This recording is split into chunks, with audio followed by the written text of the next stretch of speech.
Good evening all and welcome. Going to a hotel is usually a nice, chill and pleasant experience. However, for these poor guests it was everything but. So get comfortable, grab your key, and let the darkness take control. I used to work in the hotel industry before taking a break for university. My course load got brutal for a few semesters, so I stepped away from hospitality entirely.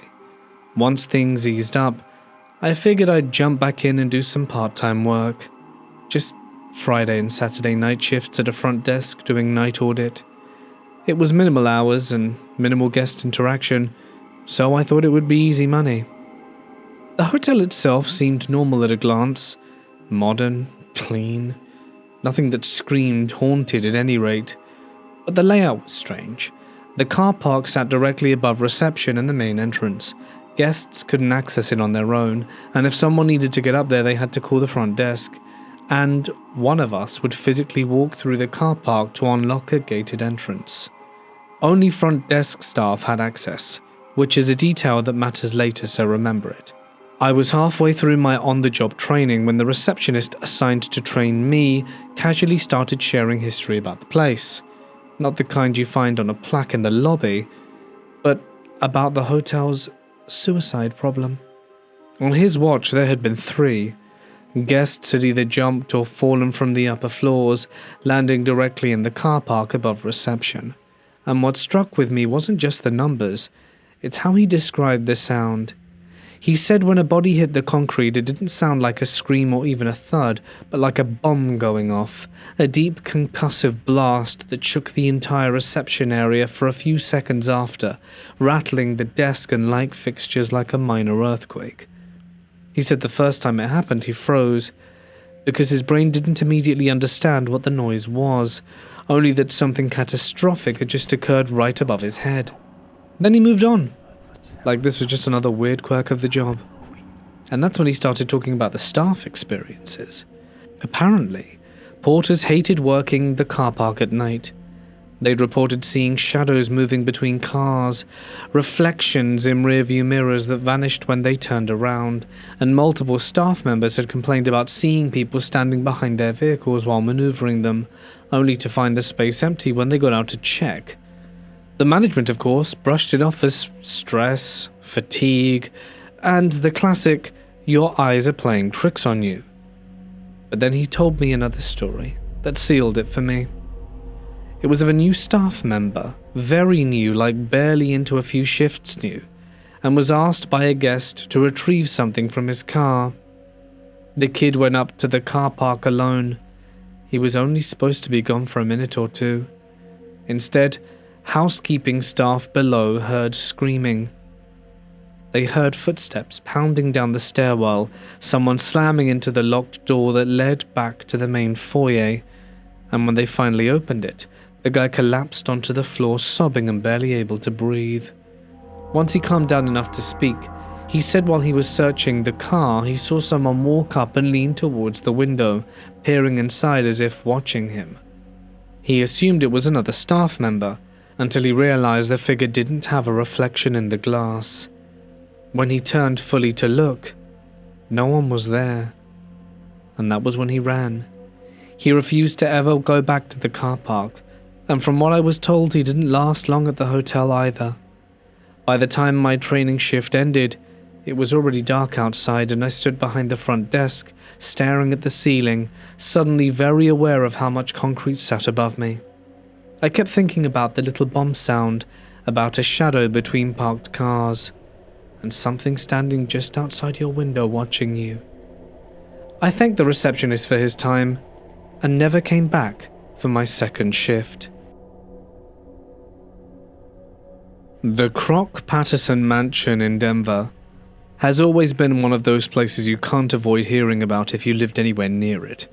It's close enough to my home that I can actually walk there, and the stories about it have been circulating for decades.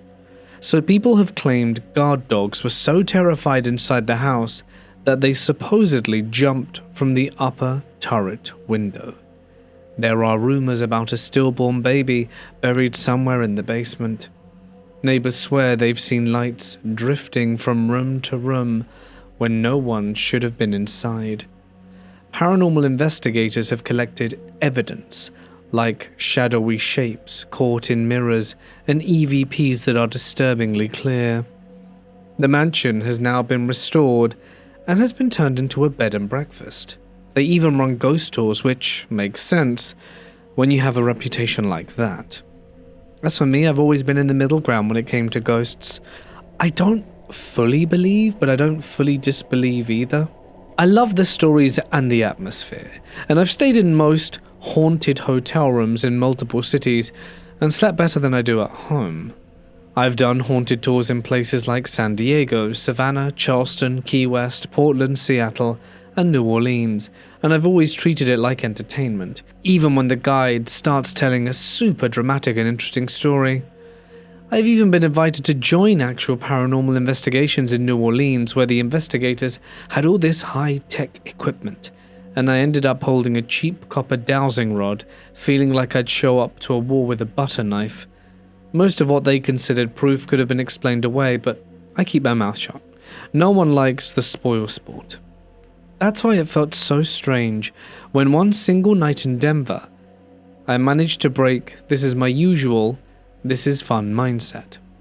I was in my late teens and freshly enrolled in uni, and a group of friends and I went out on Broadway, just down the hill from the Crock-Patterson mansion.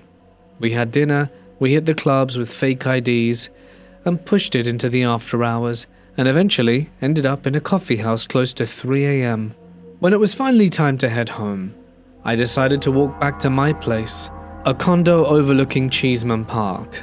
Cheeseman Park, as it happens, has its own reputation, which doesn't really help your nerves when you're alone at night. It used to be the city cemetery, and the not-so-funny part is that when it was converted into a park, they didn't actually remove the bodies. Well, not all of them. People compare it to Poltergeist, joking how they moved the headstones but left the bodies. Except this wasn't a joke. It's estimated that thousands of people are still buried under the grass, and every so often, someone digging for sewer lines or construction projects ends up uncovering more forgotten graves. There are countless ghost stories tied to that park, and some of them are sad enough that you almost feel guilty being creeped out. But to make it even more surreal, my condo building had been built on the site of the Henry Treat Rogers house, the one that inspired the 1980s movie The Changeling.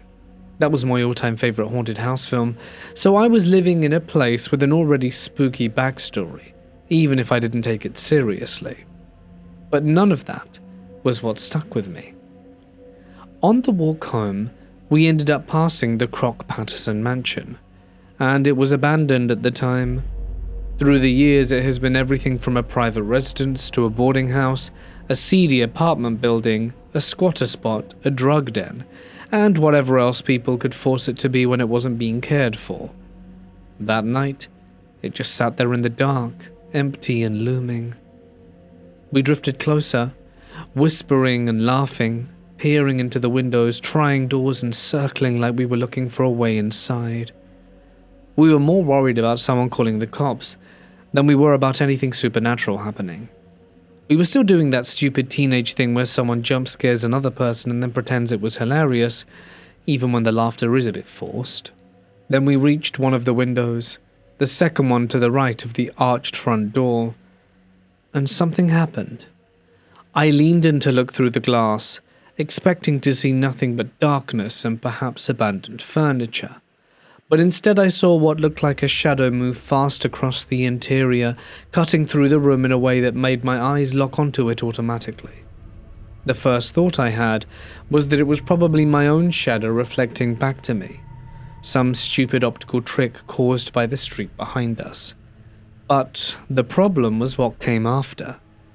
The moment after I saw that movement, I was hit with a wave of fear so sharp and immediate that my body reacted before my mind could catch up. I jerked backwards like I'd been burned, my stomach dropped, my skin went cold, and the feeling that flooded me wasn't just, "this place is creepy." It was the absolute certainty that something inside the house had noticed me looking in. It felt like it was standing inches from me, something hungry.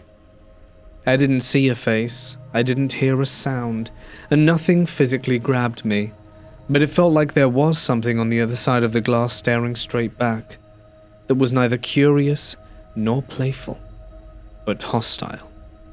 Whatever it was inside wanted me to step through that door, to do unspeakable horrors to me, of that I was sure.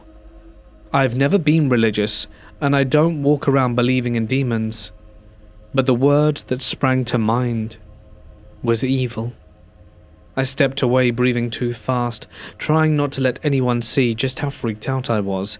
That teenage bravado, of course.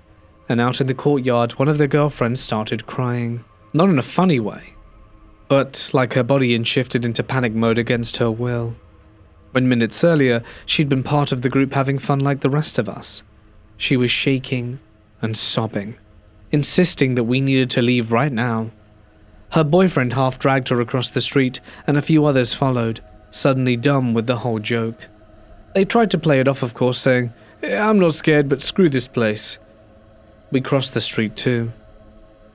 We all tried to calm her down, apologizing like we'd been the ones who frightened her. But she wasn't even looking back at the mansion. She kept pointing towards it with her back turned, crying harder. After that night, things got worse. For the next few weeks, I kept waking up at 3 a.m., snapping awake, like someone had yanked me out of a deep, delicious sleep. I would lie there in the dark, convincing myself I'd heard footsteps in the hallway outside my bedroom. Sometimes I could swear I heard a shuffle inside my room, like there was something moving slowly. I would sit up and listen until my ears rang with the silence, staring into the corners of the darkness. Eventually, my friends and I talked about it, comparing notes, half joking when they don't want to admit they're scared. And the thing was, we were all experiencing the same kind of nights. The same sudden waking, the sensation that something was there, close enough to feel, but not see. It could have been our imaginations feeding off the fear that night, maybe. But it's a bit hard to dismiss, all of us experiencing the same thing. Eventually it stopped.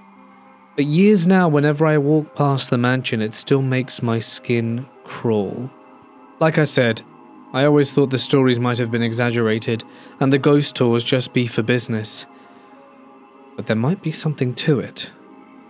And I, for one, don't want to find out what it is. This happened about 2 years ago now, but I still think about it from time to time. My sister lives in Iowa, and I live in Illinois, not too far from her best friend, so we take trips to visit her fairly often. I've gotten her best friend and my other sister into exploring abandoned places, because it's been a hobby of mine for a long time whenever the weather is nice. So if we come across somewhere interesting on the way there or back, we usually try to stop, assuming it doesn't look too sketchy. One trip it was just her best friend and me. We decided to take one of the longer GPS routes home, because we both prefer the scenic drive. Somewhere in the middle of nowhere, we came across this abandoned motel. It looked like something straight out of the 90s. Old school phones, microwaves still sitting on the counters, and most of the furniture still inside. It was clearly run down, but still intact enough to explore. We walked up to one of the rooms that had its door wide open. Inside, it looked like a typical small motel setup. A bedroom area, a tiny kitchenette, and a bathroom tucked in the back. Right away, her best friend said she had a weird feeling and didn't want to go past the bedroom. I brushed it off and figured I was just being paranoid and said, "Screw it," and walked towards the back of the room anyway. The second I got near the bathroom, I heard it, clear as day. Laughter. It sounded like a group of younger girls laughing, almost as if they were making fun of me. It was close, loud, and unmistakable. At first, I thought maybe my brain was messing with me, but the moment I heard it, we both snapped our heads towards each other at the exact same time. The look on her face told me she heard it too. We didn't say a word. We just ran. As we bolted out of the room and sprinted for the car, we heard the laughter again. We jumped in and slammed the doors and got out of there fast. Neither of us even thought about taking pictures or marking the location, we just wanted to leave. Ever since then, I've taken so many different routes, trying to find that motel again. But we've never been able to find it. It's like it vanished. I still kick myself for not dropping a pin or writing down the location, but in that moment, survival took over. To this day, it's the creepiest thing I've experienced, and I don't understand how a whole abandoned motel could just disappear from our memory and every road we've taken since. That thought still messes with me. My girlfriend got a job in Nashville, and we're relocating from Texas. So we went down for 5 days to house hunt and stayed in an Airbnb that was overwhelmingly flooded with positive reviews. It was in East Nashville, and the area was a bit iffy, but that was on us for never having been to the area. Now, I have stayed at multiple Airbnbs and have never felt off about the place, but when I walked into this Airbnb, despite it being very nice, I felt so weird in there, a feeling of untrustworthy, and I chalked it up to the area and such a new environment. Later that night, we all got into bed very early at 8:40 p.m. There were 3 of us in the house, and here is the timeline of events and what happened. I can't logically explain all of them, so I thought I'd share it and see what you thought of it. Night 1. After going to bed, the master bedroom door was completely closed, and as we were drifting off to sleep, it sounded like someone came up to the door and slammed it with full force, as if hitting it with 2 hands. There was a hanging mirror behind it, and it was shaking away from the door. I got up immediately and yelled for the other person in the house if they were okay, and me and my girlfriend both heard a female whimper sound, so I grabbed my gun and ran and opened the door, and no one was in the hallway. Everyone got really shook up from this, so I checked the whole house. Every door and closet and bathroom. It's not that big, but there was absolutely nothing. We got in the car and drove downtown for fresh air, and my dog, who was with us on the drive for 10 hours, not barking once while in the back, started barking at the back window extremely aggressively as we left, and throughout the downtown, there wasn't even a car behind us. It was like he'd turned rabid and was angry as hell, and this seriously put us on edge. On night 2, it was just the 3 of us in the house, me the only male and 2 women. After what happened the first night, no one felt safe sleeping alone anymore, and we all crowded into a single bedroom with 2 beds, figuring it was safer together. We propped the door open so they couldn't slam or be forced shut, and we left the kitchen lights on. The house never went fully dark. After about 2 hours of sleep, the bedroom light turned on by itself. It was around 1 a.m. now. I got up trying to stay calm, told myself it was nothing, and turned the light off and got back into bed. It wasn't before long that we heard footsteps in the hallway, which were slow and heavy, each spaced out like someone wearing boots. The sound was unmistakable. Everyone woke up. My dog jumped off the bed and ran straight towards the hallway barking, which made my stomach drop. I followed him immediately and checked the house again, every room, and yet no one was there. After that, none of us wanted to stay in the bedroom. We moved into the living room, turned the TV on, and stayed there with all the lights off. Nothing happened for several hours, but at 4 a.m. I went back to the bedroom to try and get a little more sleep. Not 10 minutes later did the bedroom light turn itself on again. I didn't even bother staying. I turned it off and left the room, and after that moment the light never turned on again for the rest of our stay. That night I tried setting small tests. I left the dryer door open, I propped doors open using chairs and bags just to see if anything would move. And on the final day, while we were all sitting together in the kitchen cooking, one person was alone in the master bedroom bathroom. She suddenly heard a woman's voice say, "Hello," coming from the bedroom area. She responded out loud, assuming one of us had called her. When she came back into the kitchen and asked who had spoken, everyone froze. We had all been standing together for at least 30 minutes. No one had left or spoken. I went to the bedroom, but no one was there. But the chair that I had used to prop the door open had been moved and was no longer near the door. It was pushed all the way back near the table it originally came from, and everyone swore they hadn't touched it. That was it. We gathered our things and left the house that day, booking a hotel for the remaining 2 nights. The fear wasn't just about something paranormal anymore. There was also the very real possibility that a physical person could have been in that house, and we couldn't justify staying. Throughout all of this, there was a constant feeling of malice and pressure, a sense of being unwelcome.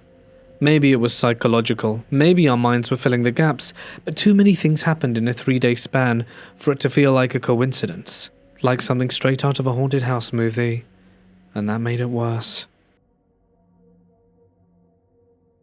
At the time, the woman I was seeing and I had a routine. Every few weeks, we would book a quick 2-day getaway somewhere. We did it often enough that checking into a hotel was a perfectly pedestrian part of our month.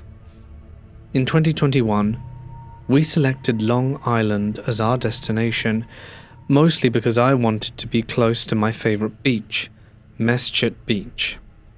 The hotel was home to suites in Brookhaven, and what stood out immediately wasn't the hotel itself, because the building felt new and clean like any other modern place, but the area around it. Everything out there felt oddly empty, surrounded by woods and isolated. But still nothing seemed wrong. We checked in, went to our room, did our usual stuff while settling in, and the first 2 nights were completely normal. There were no weird noises or strange feelings that I could mention, and we slept just fine, went about our plans, and generally speaking, had fun. If you'd have asked me during that trip if I believed anything could happen there, I'd have said no, without hesitation. It wasn't until the morning we were supposed to check out that something did occur. Checkout was at 11, but I woke up around 7. The room was still dark and quiet, and she was sounding sleepy. I didn't want to wake her, so I got dressed and went downstairs for a quick coffee and have a quick cigarette. I was taking my time, scrolling through the news on my phone, went to use the restroom and just killing the last bit of time that morning. After maybe 45 minutes, I went back up to the room. She was still asleep, breathing slow and steady and completely relaxed. The curtains were open, and the room was bright with morning light.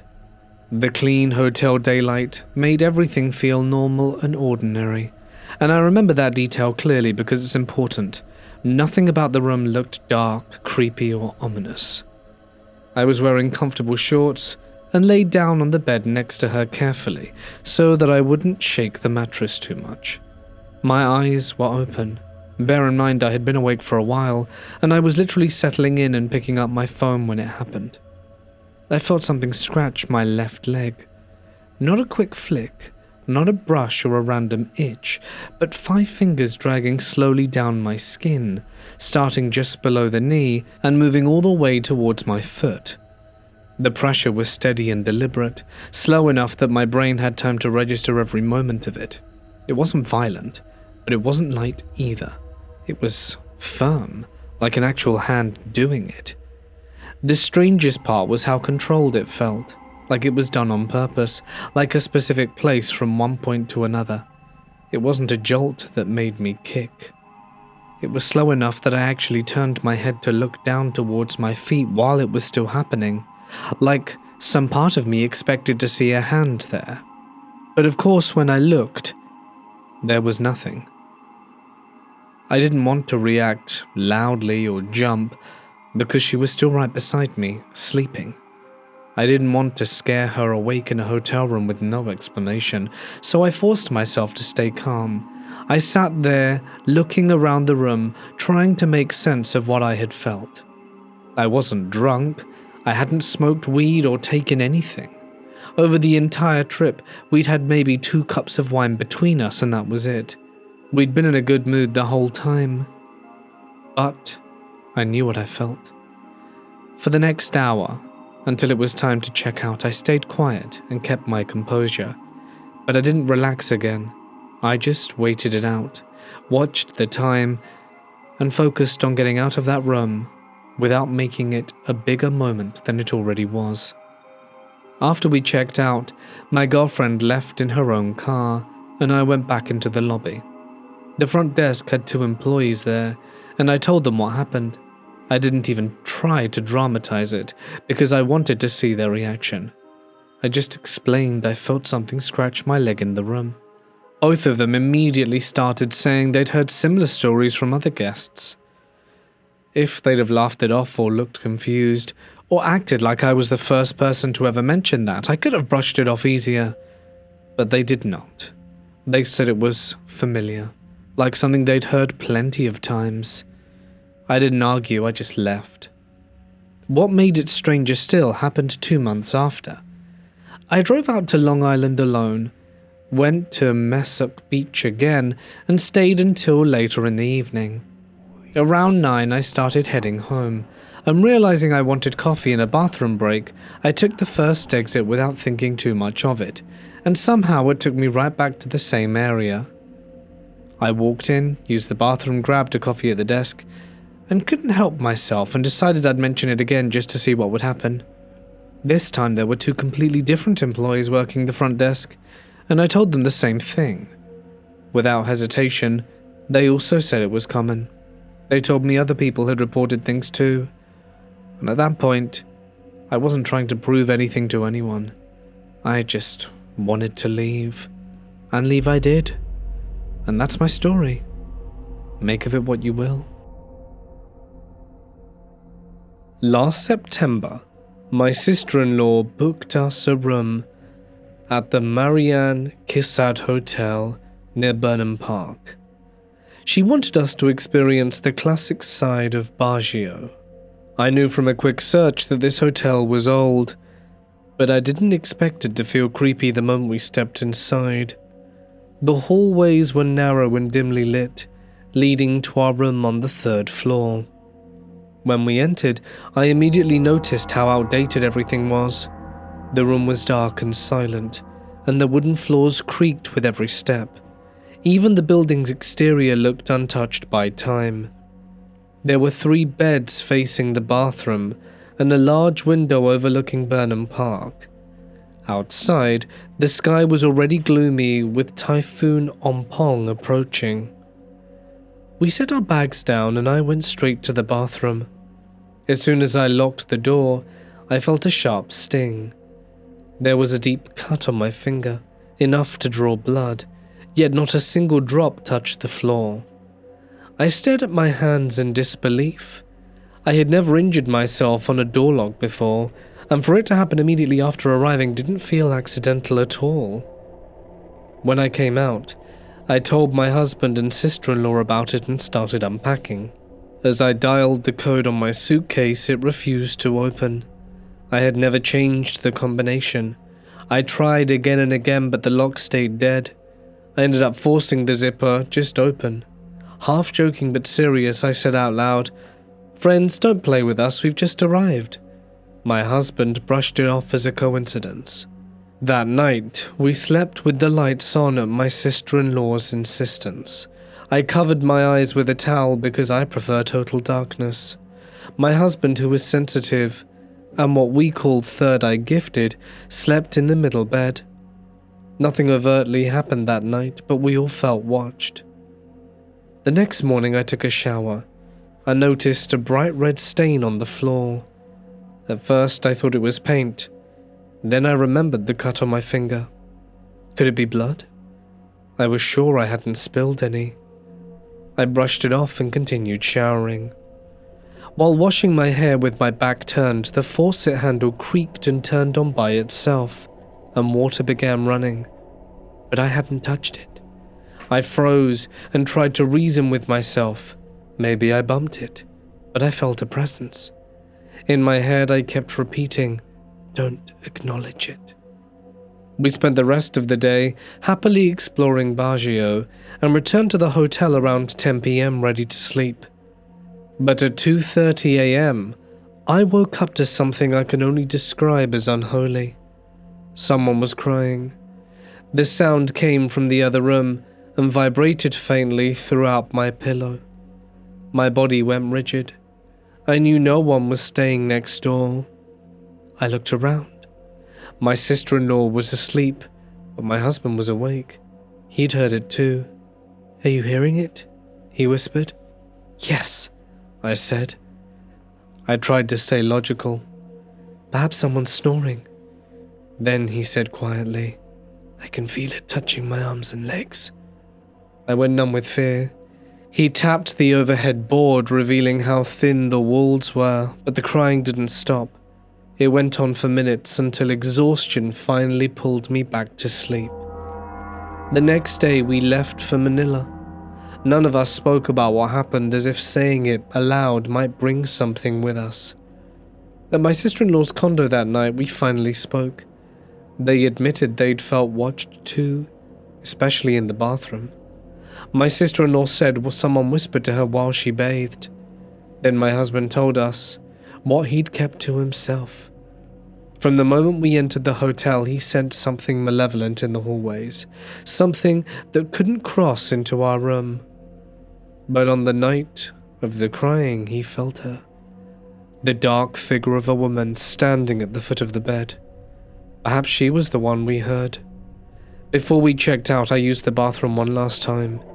The red stain was still there. I rinsed it with water and watched it fade away. It wasn't paint. Somehow I knew it was blood, but it wasn't mine. I don't know the hotel's history, but Baggio's haunted past sheds light on what we experienced. And despite everything, Baggio will always be beautiful to me. A part of me still longs to return. I'm just grateful that whatever it was didn't follow us home. My husband said it was good we never acknowledged the presence. Once you do, they notice you. And so I'll leave you with his words that changed how I see the world. Don't wish to see spirits when you're at your weakest, because that is when they attack. In 2019, I ended up working at what was apparently the third most haunted hotel in the US, right in San Antonio, Texas. If you want to find out the name, I'm sure it won't be too difficult. I didn't even apply like a normal person. I just walked in one day looking for work and immediately realized something was off, because the front desk girls were literally fist-fighting each other, like full-on chaos in the lobby, and I'm just standing there thinking, this can't be real. Somehow, someone pulled me aside and interviewed me on the spot, and I got offered the night audit and front desk position basically out of pure luck, which should have been my first warning that this job was going to be weird. The funny thing is, I had no idea the hotel was haunted. When I started, no one sat me down and said, "Hey, by the way, this hotel has a bit of a reputation." But I only found that out during my first day of training. They had me in the basement with management, going through the most mind-numbing orientation stuff imaginable. Computer systems, policies, procedures, all that kind of stuff. And while I'm there just trying to stay awake, one of the housekeeping ladies walks in and starts talking to me like it's the casual conversation, and she tells me the hotel used to be a hospital. She then says the basement used to be the morgue, and casually adds there was a cremation area on the roof. At first I genuinely thought she was messing with me, because who just drops that into a normal conversation like it's nothing? I laughed a little, trying to play it off, but once she walked out, I pulled my shoes out and googled the hotel name. Sure enough, it was a whole thing.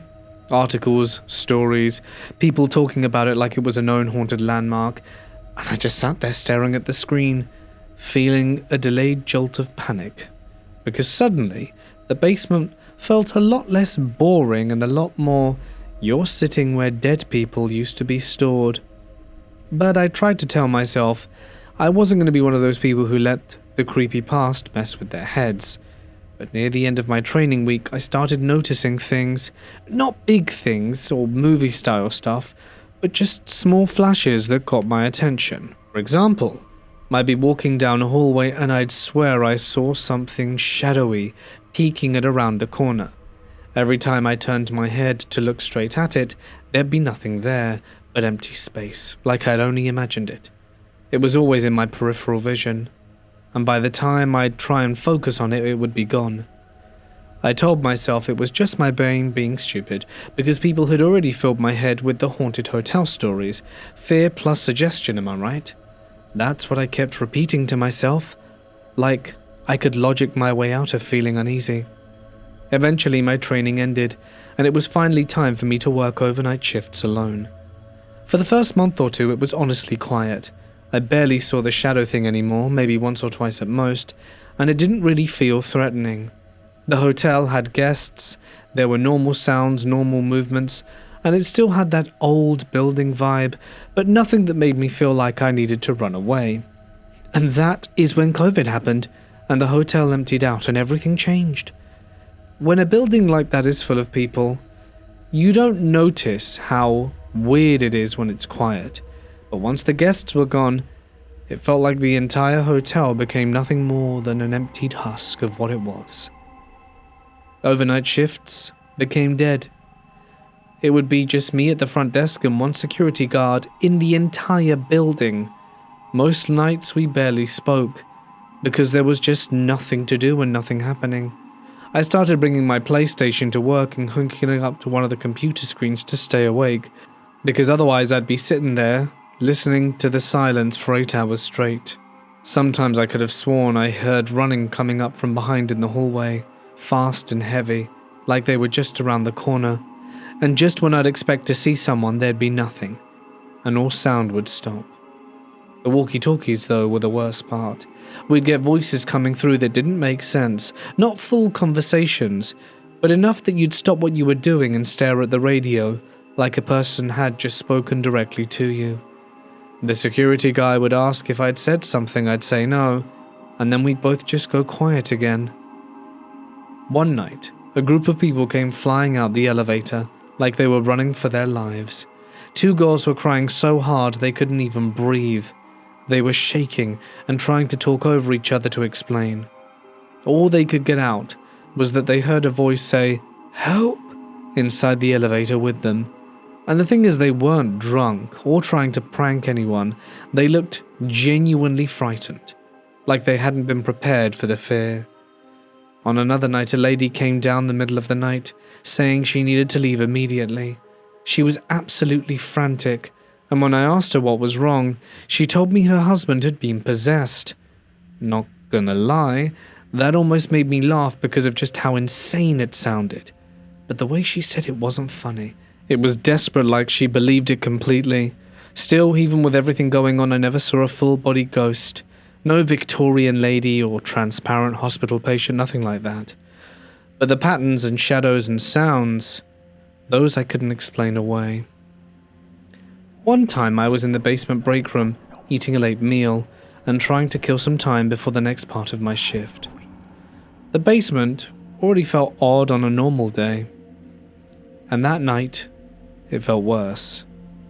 The lighting was always dim and flat, and everything sounded really loud, even when you were being quiet. Like if someone moved one of those aluminium ladders, you'd feel like the sound echoed forever. When out of nowhere, a loaf of bread flew at me. Not fell or slid off the table, but flew at me, like it had been frisbeed towards my head. It hit hard enough that I froze for a moment, trying to comprehend what had just happened, because my brain just couldn't process it. I looked around the room, half expecting someone to jump out and be, "Surprise!" But of course there was no one. It was just me alone in that basement, bewildered. After that, I stopped trying to rationalize everything. I didn't stay there for long after that. I used to work in a hotel in rural Scotland up in the Highlands. The original building was over 500 years old and had once been a hunting lodge before being converted into a medium-sized hotel. Because the hotel was so remote, most of the staff lived on-site in purpose-built outbuildings, so I'd never actually slept inside the hotel itself. But one January during the off-season, the hotel shut down for renovations. All the seasonal staff left, and the owners went away for a week. For insurance reasons, someone had to stay on the property for the entire time, and I volunteered because I wanted the extra money before going traveling. I jokingly asked their owner if the place was haunted. He shrugged and said, "Maybe. There have been a few guests over the years who mentioned feeling a presence."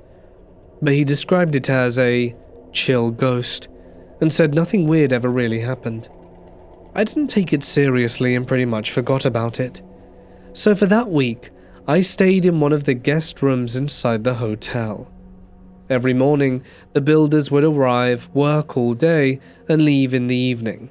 And after that, I'd be completely alone. Probably the only person for miles. There was a cattle grid outside my room to stop wild deer from wandering into the car park. So every morning at exactly 8 a.m., I'd hear the builders' cars rumble over the grid as they arrived. One morning I was asleep when I suddenly was woken by a loud knocking on my bedroom door. I rolled over and checked my phone. It was exactly 7 a.m. That was strange. The builders never arrived that early, and I hadn't heard any cars driving over the cattle grid. I stayed still for a moment listening, then rolled back over and closed my eyes. But just before they shut completely, I saw it. The sheets at the foot of my bed slowly crinkled, as if someone had just sat down. I watched the fabric crease and dip, and at the same time I felt the mattress compress under a very real weight. But there was nothing there. But something was sitting on my bed right beside my feet. I didn't feel sudden terror or panic.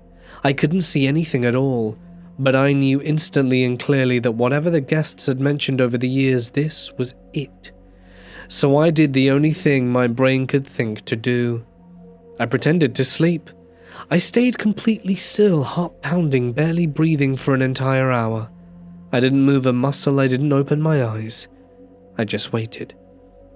Finally, at 8 on the dot, I heard the first car drive over the cattle grid, and I have never been so relieved to hear builders in all my life. I still don't know what that was. This happened this past summer, and it has stayed lodged in my head ever since, no matter how much I try to rationalize it. My sister, her boyfriend and I were sitting around a fire pit by the lake on the outskirts of a hotel property, basically down by the dock area. It was late, somewhere between 2 and 4 in the morning, but the night was warm and calm. The lake was completely still. Aside from the quiet crackle of the fire, everything was silent. At one point, my attention was pulled towards the parking lot across from us, which is when I noticed a man standing there dressed entirely in black. It looked almost like a suit, which immediately felt out of place given the summer weather and the setting.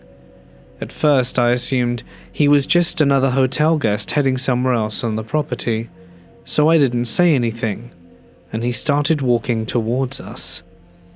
When he got within about 5 to 10 feet, he stopped. He didn't speak. He didn't acknowledge us verbally in any way, but stood there staring at the three of us with a wide, perfect smile that never faltered, and he didn't blink.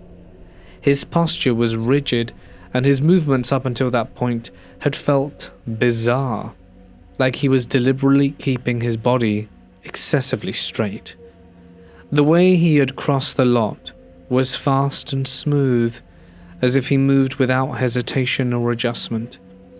The three of us all felt it immediately. Now, this wasn't outright panic, but it was an instinctual feeling that there was something very wrong with him, and alarm bells were going off in my body. I wondered if he was drunk or high, or maybe just playing a prank, trying to intentionally scare us, but no explanation could truly fit. Nothing about him felt human or natural. Not knowing what else to do, I smiled back. It was an automatic, awkward reaction, an attempt to stay neutral. For a split second before he moved again, it looked like his smile dropped. Then, without any hesitation, he turned away. He continued walking in the same fast, stiff manner he had before, heading straight towards the water, Within seconds, he disappeared into the darkness near the lake, swallowed completely by the night. We didn't wait around to see if he came back. We immediately put out the fire and went straight to our cars. The entire drive home, my mind kept replaying the encounter, trying to make sense of it. Part of me insisted he was just a strange guy, staying at the hotel, someone socially off or intentionally unsettling. But another part of me went straight to a more unsettling explanation, because the interaction didn't feel like something that involved an ordinary human being. What makes it stranger is that I had never heard of the grinning man until a few days ago, and when I finally read about it, the similarities made my stomach drop. Because the stiff movements, the unnaturally perfect smile, the fast straight walk, the uncanny presence, and the way we couldn't clearly make out his face in the dark, all lined up a bit too closely with what we had experienced. I'm not saying that's what it was. I honestly don't know what it was. I just know that it was one of the strangest and most unsettling things I've ever encountered. For context, it happened in Pennsylvania, and I still wonder if others have seen something similar around hotels or near water late at night. Part of me also can't shake the feeling that figures like the grinning man, the men in black and shadow people might be connected somehow, or perhaps manifestations of the same thing. But be it whatever it is, I hope never to see it again, in any form. These experiences mostly involve me and two of my friends, Evan and Maya. We spent a few days at a rental house along the Pacific coast right by the ocean. This was actually our second time staying at this exact house. The first time was back in June of 2021. Nothing particularly strange happened during that first visit until the final night, but I'll get to that later. This time around, we stayed for 3 full days, not counting our travel days. It wasn't until the last full day that Evan, Maya and I started talking about some strange things we had each noticed. My parents were also with us, but we kept them out of the conversation since they didn't really enjoy talking about the paranormal. The house had 3 bedrooms. Evan had one room, Maya had the other, and my parents had the third, and I slept on the pull-out couch in the living room. On our final evening, the 3 of us were sitting in the hot tub on the deck when the conversation turned into the weird noises Evan and Maya had been hearing at night. Evan said that one night he thought he heard what sounded like drums coming from the corner of his room. There was nothing there that could have made that kind of sound, and the house was completely silent otherwise. Maya said the same night she heard someone knocking on one of the locked doors inside her room. There are several locked doors throughout the house, which is normal for a rental property, but the knocking still unsettled her. It's important to mention the house is basically in the middle of nowhere. It sits by the ocean, far from any town or neighborhoods, and at night, it's dead silent. Then Evan told me something that really caught my attention. Earlier that day, he thought he had gotten sunburnt on his backside, but when he checked, he found 4 long scratches instead. They hadn't been there before, and he hadn't done anything that could have caused them. He even showed me, and it genuinely freaked me out. I had noticed something strange myself during the nights I slept in the living room. Across from the pull-out couch was another locked door. Every night when I lay there, I could see lights shining from underneath it, as if someone had turned on a light inside the room. During the day, there was no light at all under the door, just darkness, like with the other locked rooms. On the morning we left, I even crouched down and looked under to confirm it, and there was nothing. But every night without fail, that light was there. I never saw it turn on. I would just look over and it would already be glowing. The strangest part was that on the morning we left, Evan's scratches were completely gone. It was like they had never existed, and he didn't feel any pain or tenderness at all. Overall, the trip was great. We had fun, explored the area, and made some really good memories. but those unexplained moments have stayed at the back of my mind ever since. Thinking back to our first stay in that house 4 years ago, I remember that nothing strange happened until the last night. That time I was sleeping in the same room Maya had visited. Late that night, I heard what sounded like a slow, ominous marching drumbeat coming from inland away from the ocean. I got up and looked out the window, but of course it was completely pitch black. We were miles from any towns or houses, and no one should have been out there at all. Even now, 4 years later, I still remember exactly what it sounded like. So that's my story. I've been thinking about it a lot since our trip, and I figured I'd finally share it here. If anyone has any thoughts or similar experiences, I would love to hear them. This is my first time sharing anything like this, and I'm still trying to find a rational explanation for what happened. I originally meant to share it right after it happened, the 13th of August 2020, but was shaken up and honestly worn out from retelling it to friends who didn't know what to do with it. Let me take you back.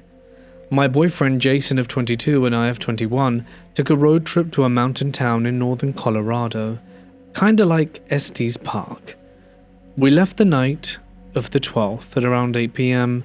and arrived at our Airbnb lodge at 10 a.m. on the 13th.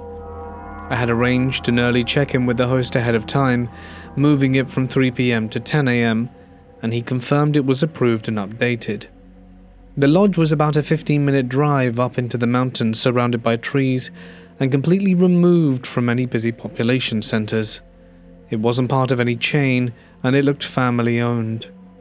When we arrived, the place felt empty, in a way that didn't match the photos or the reviews, and I immediately got a bad vibe, but I tried to brush it off as my brain being dramatic, after reading too many creepy stories online.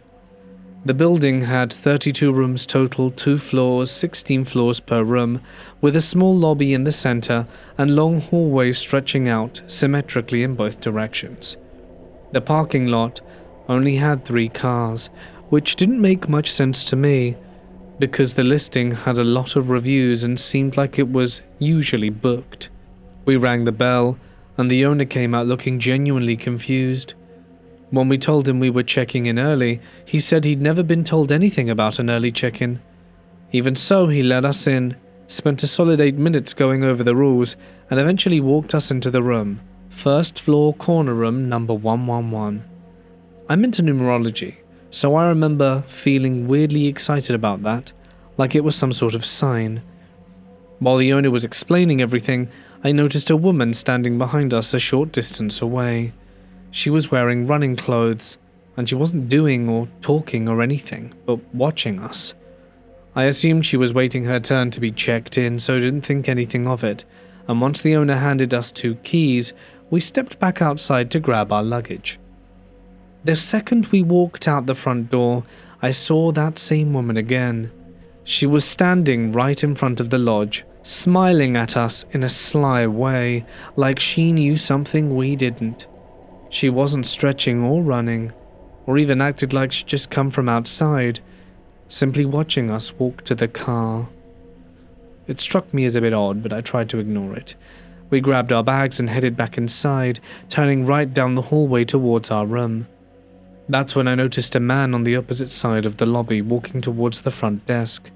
Jason leaned slightly towards me and muttered, "Who the hell is that guy?"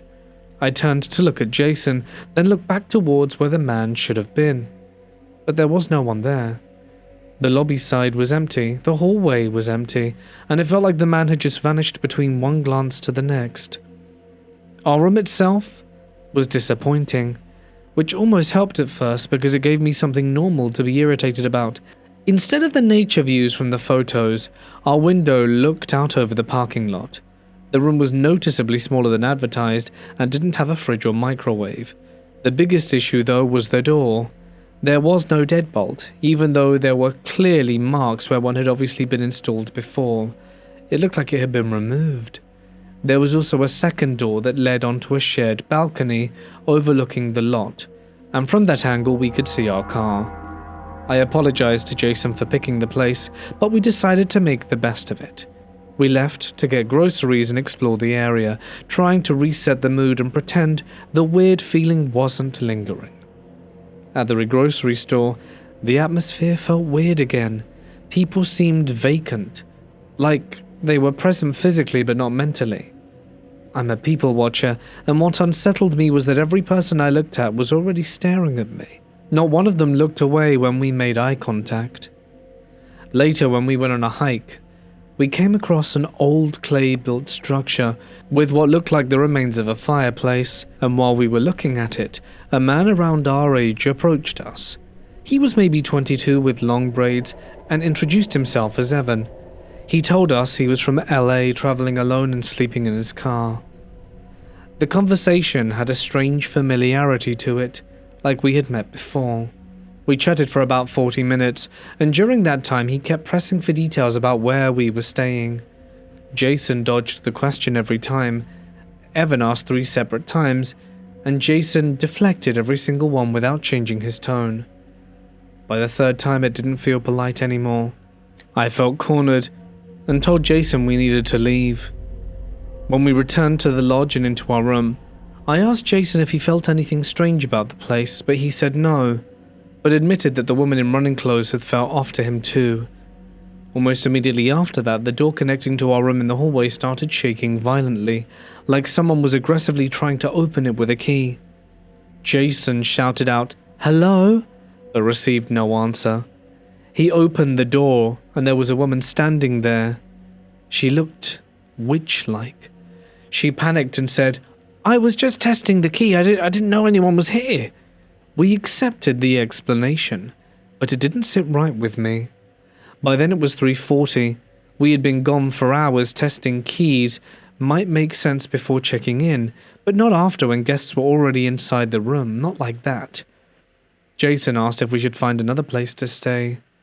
The relief I felt when he said it made me realize how badly I wanted to leave, and I started searching for hotels while he tried to keep the room aired out by opening and closing the balcony door because flies somehow kept getting inside. At one point there was a man sitting a few doors down on the balcony. We noticed him but didn't say anything. We then closed our balcony door again and we heard a sharp, unmistakable click right outside. We froze. Jason went to open the balcony door and couldn't. It was completely jammed. He put real force into it and it still wouldn't budge. That's when it hit us. We weren't stuck in the room completely, but the balcony door was locked in a way that made it feel like it'd been done from the outside. Staff could still get into the room from the hallway, but we couldn't use that balcony door anymore, even though it had been working fine earlier, and I started packing in a panic.